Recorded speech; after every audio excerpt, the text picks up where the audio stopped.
What is up, you guys? How are you? We are here for our midweek alchemy message where we are unpacking our approach to the spiritual lessons for the week. I am in day 5 without power here in Nashville. I've had a generator for the last couple of days. My family in Mount Juliet got their power back. So I've just been toiling over the generator, keeping it gassed up and all that. Food is all secure in coolers on the front porch. Harvested ice from the yard. Freezer, refrigerator, everyth's all good. I went to my sister's for a hot shower. She lives nearby, but there's just spots that are out of power, spots that do have power. So she is a couple of miles away. So I went, and I can stay over there if I want to. I prefer my privacy and like to be here with all of my things and my books and my routine. So I'm pretty comfortable. I just keep telling myself, like, if I was in a castle, like, it would probably be at least this cold, if not worse, unless I was by a fireplace, or like if I was in one of those like high-end igloo resorts, you know, I'd be same, just piled up in all the layers, under throws of fur and wool. But yeah, so I finally have changed out of the evolving outfit and I'm in new layers and I feel fresh. I've got long johns on underneath my like peasant dress. I'm a woman ready for the prairie life to work hard and toil. I have a easier to move around the house and not drag my scarf into the candles situation happening here. Fresh hair, air drying, so you know, when like you give a dog a bath and they just run around in circles, like it's kind of what I felt like. It was scalding. Loved it. And then I brought home a meatball sandwich from my sister's house. She's a very good cook. Her partner is also a very good cook. So had some soup over there, and I'm still gonna keep getting fatter and sassier over here tonight. So heat up my beans and rice that I've been enjoying, and just been living it and loving it. I could have gone into work tonight probably, but if I had left, the house would have gotten freezing. It would have never warmed back up. So I elected to stay home. You know, I've got my days off here, so over the next couple of days, I think that the power will definitely be back. The local power company has like been posting, and they have called out my specific neighborhood. They know we need power. They're just doing like the clusters of the biggest populations first. So I don't know what that means, but they've been trucking along. They've already fixed like, I think 120,000 people's power, and that's more than half. Like I think they had like 200,000 out. So only 80,000 left. Yay. So that's the current sitch. Comfortable. I think I really nailed the portions for the amount of things that I would need, just as far as like when I loaded up on candles and all that. I have never been so relieved to have had the little lanterns. They've really come in handy, especially going in and out without any street lights and all that. So just, you know, toting around that's been nice. And now with the generator, I can have my TV on. I can use my light panels for some light in the house. So I'm pretty much cruising. I think I could probably get by off grid if I needed to or wanted to with like a 4,000 watt solar power generator. That would get most of my stuff. I would have to like, you know, juggle what I was using in the kitchen, but I think that would do the basics. So that's been fun. All right, let's get into the reading.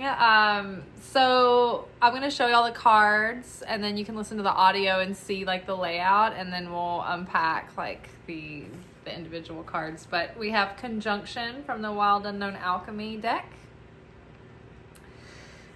We have Winter.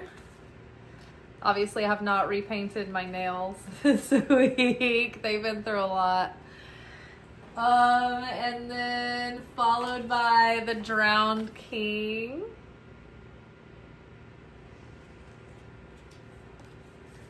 Underneath conjunction, we have the Queen of Wands.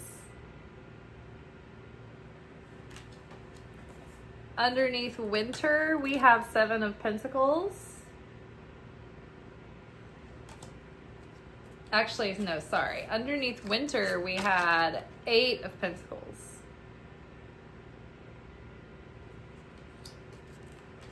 Underneath the Drowned King, we have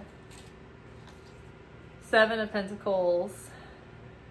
And at the kind of the center and foundation of it all, the last card was the Lovers. So I'm going to pause and we'll come right back.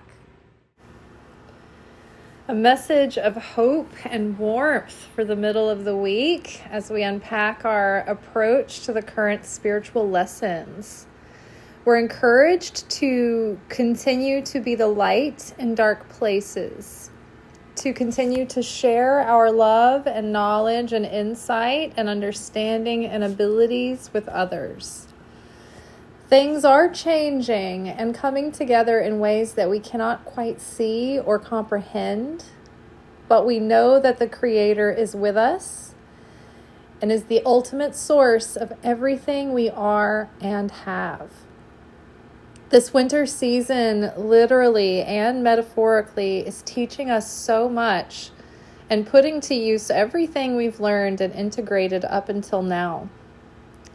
This is when we begin to see who we, as characters in the new timeline, are. We see that the stronger we are in love, unity, and sharing, the more powerful we are, because God is where love and unity and sharing are. Be patient. The old patterns are crumbling.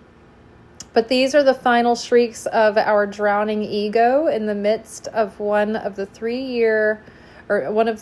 yearly dark nights of the soul. Have patience. Spring is on the way, and change is going to come. All right. So, the conjunction card is the card in the alchemy process or the alchemical process, I should say, of the moment when things are coming together, when chemicals are doing their thing, when they're binding, when their electrons are dancing, and there is something stirring on a microscopic, subparticle level, right, on a vibrational level. So I think that this is a good encouragement that something at a vibrational level is shifting. There are more people finally coming awake now after the recent events and tragedy in Minnesota and all of that, just like escalating, and the unified power of the citizens coming together in a peaceful but assertive way is making change, and there are things moving. Parts and pieces are moving. It's good to not cast any projection, judgment, or expectation about whether it's good or bad, right? Because when they bring some people out, they're putting other people in. Trust me, it's not going to be necessarily a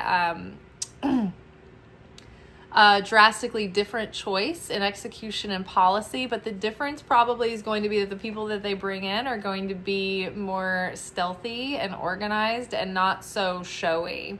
So this is not necessarily an indication that the current administration, I think, is changing their mind, but their core, I think, group is starting to crack and turn on one another. Because I think they're surprised to find out that they didn't have enough people to go along at this degree that I think that they thought. So internally, they're beginning to crack, but the core, I think, people in power are still going about their plan. It's just that they see that it is not being received well. It is wreaking havoc. And so I think that the only thing that they want is tighter execution, but not any different, not real reformation or any real deep change. However, the good news is that public outcry has made enough of an impact for something to be done, and for that, the administration at large to see that this isn't going to happen for them as easily or smoothly as they thought. And so I think that change is happening. I think that it would be foolish for us to jump to conclusions to think that this is the beginning of like resolution and that big of change. I think that we've got a bit of work to do to turn this Titanic around. And it's a ways to go, but I think that there are things coming together in ways that we don't know, we can't see. And we need to keep growing and moving forward in positive, constructive ways. And the more that communities and people are coming together, really all over the world and, all over this country, just even in, situations revolving around the weather right now, like people are just really finding solace in unity and sharing and love. And that's very powerful. That's a very powerful, positive force in the world, regardless of what it's being aimed at or what it's for. The vibe is still there. It's still putting weight on that cosmic scale. So the Queen of Wands here is an encouragement that even though like things are difficult and they look scary and bleak on the outside, we don't need to give up. We need to stay hopeful, and we need to be the light in dark places. We need to continue to be the light and the change and the goodness, and continue to put sharing and efforts towards peace and community and building and repairing and healing and positive change. So instead of adding to any chaos or division, like we need the kind of division that says, I have the discernment to be able to discern and judge good between evil and light versus dark, but I need the wisdom to not let my limited perception project the judgment of whether something happening is good or bad. On the surface, it might look good or bad, but the results on the other side of it could vary, right? So we need to stay in that mind frame of we're going to do everything that we can. We're not going to give up hope. The Creator is going to take care of this. I don't know how. I don't know when. I don't know why. I don't know through who or what for, but things are going to be okay. But we can't assume that the miracle is just going to be there. We have to keep being the miracle that we want to channel through, right? Knowing that the true power, the true provision is only really coming from the Creator, but we are the channels for that energy. And we know we have to learn first that the Creator is taking care of us, and that's the only real source of anything. Like all these people have, given me different help. Like my sister gave me a tank of gas and a shower and a place to stay if I wanted, and, some food. And my brother gave me the generator and some gas. And so, I can see that they were the channels and the vessel for that giving and sharing that revealed that light. But ultimately the Creator sent those things through these people that I know that I needed. So me understanding that I can't depend on infrastructure. I can't depend on the system or the authority figures or the people that I thought were in charge.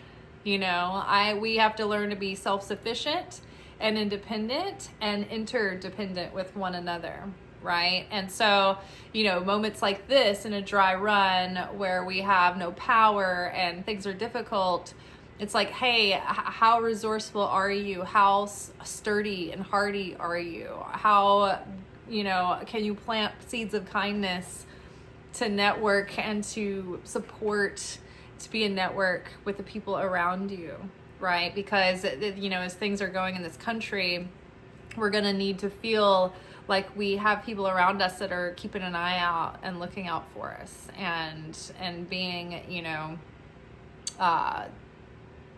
a safe haven or a place of sharing, sources of sharing and giving and receiving and all of that. So communal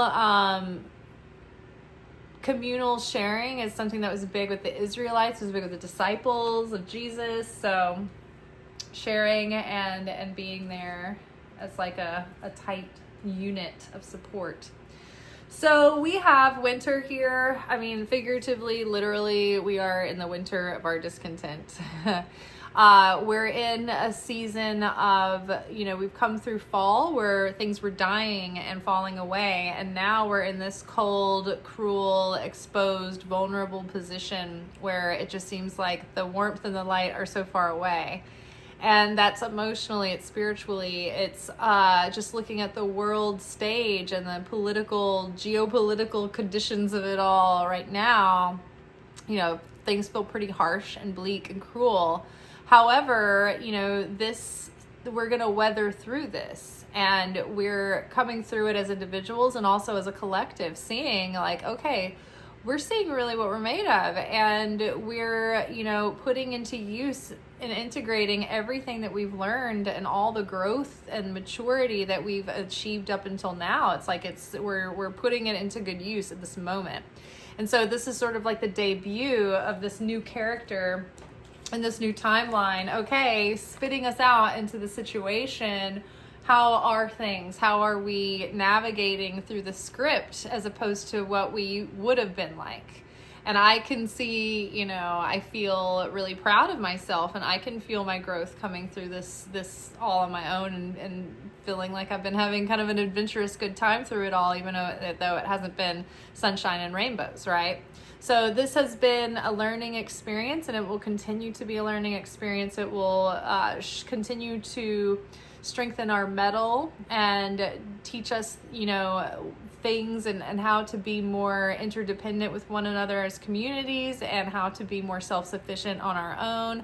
I know I've been taking notes about things that I would have had or wish that I had that would have made a situation like this easier and far more livable, as we look at, for instance, the situation in Iran. They've had their power taken away and their internet.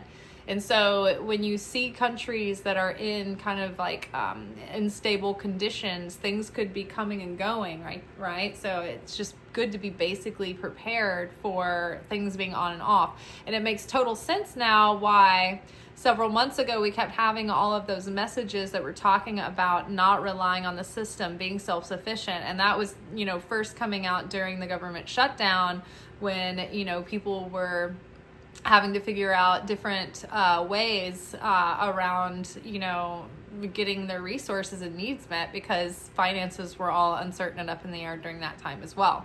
So we're looking at a possible government shutdown again coming up soon.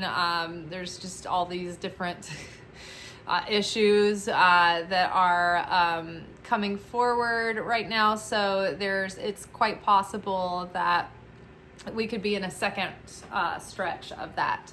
So again, everything that we're learning, right? Everything, all the ways that Minnesota is showing up and like showing up together and being strong and getting through this, they're kind of setting the example, because this isn't like an anomaly. This is just where it's starting.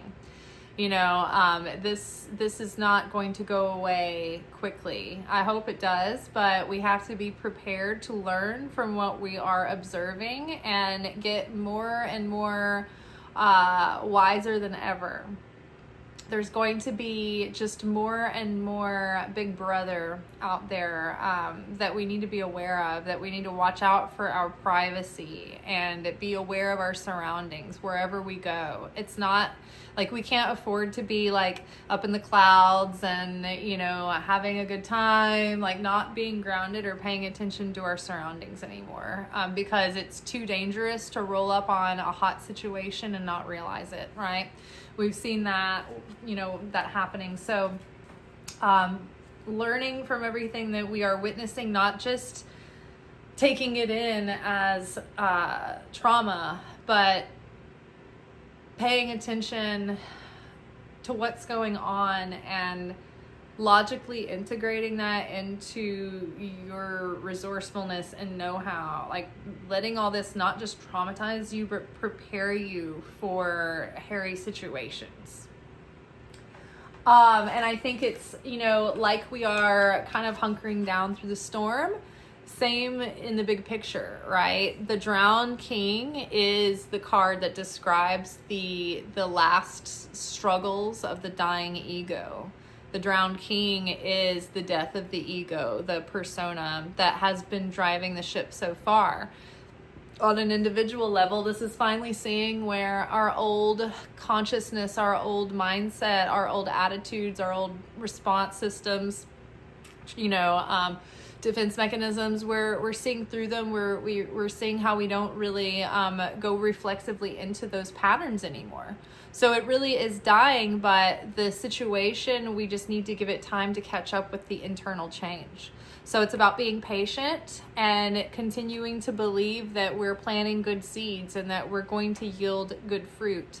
And so the Drowning King is making a big fuss now, and it's the death shriek and the desperate clawing of trying to maintain the status quo and survive, but it's not going to happen. It's not going to happen. Good things are coming, change is coming. There's already a shift in vibration. Now it's just holding on and believing that we're going to be through the woods soon.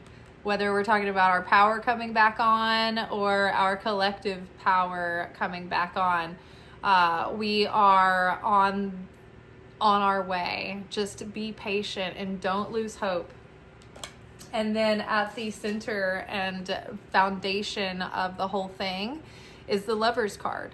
So this is continuing to encourage us to, we can continue to become more empowered, more unified, continue to see more and more positive shifts and positive change, but we have to keep choosing love.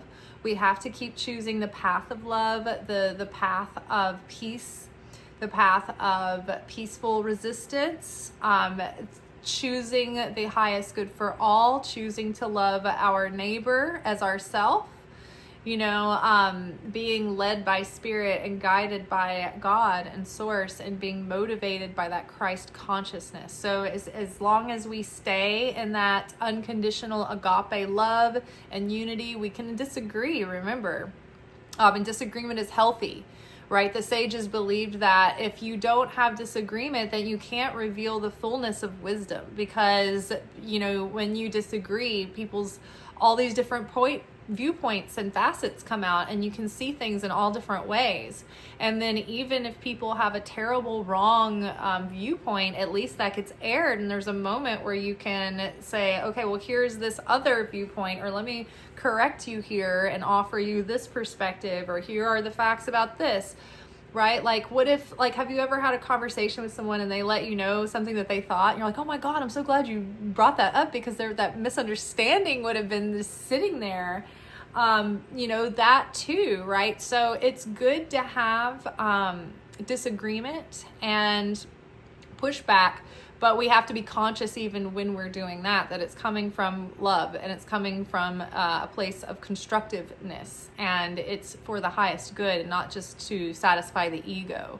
You're not just trying to own someone in the comments, but this is about being an ambassador of God and a beacon of light in this world. And tit for tat with egos clashing is not going to do anything but continue to drive this team against that team. We can't think of it that way anymore. And there are enough people starting to leave, this bad situation, but they need somewhere to be received. And actually, I saw a video about a man who was one of, I guess, the big voices of the, I guess, Christian nationalist agenda, and he was all for it, and I guess in the MAGA camp, and then I guess he started seeing the consequences and results of all of it, and in real time, and was just mortified and horrified about what he had been involved with for his entire life, right? This guy was probably 70 or something, and was caught up in probably the Jesus movement of the 70s, but then got sucked into the Reagan undertones of it all, when that was seeping all of this dispensationalism in the Seven Mountains mandate, and all of that. There was just this huge sort of like corruption into the belief systems and Christianity, especially with Southern evangelicals. And so I think that, where many people are been so invested for so many decades, it's hard for them to let go. I'm watching this man, and the protests at Minneapolis, and he's just like, I just need to repair. Like, I was part of peddling these agendas and these schemes and these ideas, and now I see what it's doing for real. And I just, he's full of shame, he's full of regret, and he was fighting to reverse the damage that he had done. So people can change, and people can change at the very last minute. When you think, oh, I guess they're in it for the long haul, they can suddenly have something that finally does it for them. And something's finally the straw that breaks the camel's back, or they finally see that somebody else left, and so now they have the courage to do it. So we can't give up on people. And one thing that man said was that when he came to join the people who are just the people, it's literally just like the people versus like the other the people in charge now. Us against them, I guess. But when he went to join the people, he said that what was so moving was that he was embraced with such compassion and acceptance, and on a level that he would have never shown his perceived enemy when he was in the other camp. And he was like, and also I've been received, not only would I have not shown this kind of acceptance to my perceived enemy, but he was like, people on my own side wouldn't have shown this kind of solidarity and brotherhood and compassion and unity with each other. Even to me, even the people that were supposedly on my team wouldn't have shown me this kind of acceptance and compassion. And so that's literally, it's not, I guess it feels good when you get to own somebody and put them in their place, but it doesn't do any good. It doesn't build any bridges. It doesn't heal anything. It might shock someone and put a seed in their head that they can't forget about, but they're also going to be, it's going to leave a bitter taste in their mouth. Whereas if you can speak truth, but not down at someone, but just out into the ethers, people will hear it. It'll eventually land on a heart that's open, right? Sowing that seed onto the fertile ground. And if they feel like there's somewhere safe to go and land, they're a lot more likely to heal and change, right? Like Jesus talked about, people need to be wooed by the smells of something wafting in the air will entice someone and lure them in, but the clanging of nails and gongs, like, that's revolting. It like pushes someone away, right? So same, right? We if we can lure people in with gentle welcoming and honey, it's much better than forcing them with the kind of tyranny and authoritarianism that they're getting from that end as well. It's like we don't want to become what we are against. And if we project and judge and let bitterness build up and that whole tit for tat and you're my enemy and this is about winning teams, then we'll never get anywhere except for more and more bitter. We're all going to turn into each other. So path of love, path of opening and healing and change, that's going to take us forward if we can take our actions from a seed level consciousness of love in our hearts.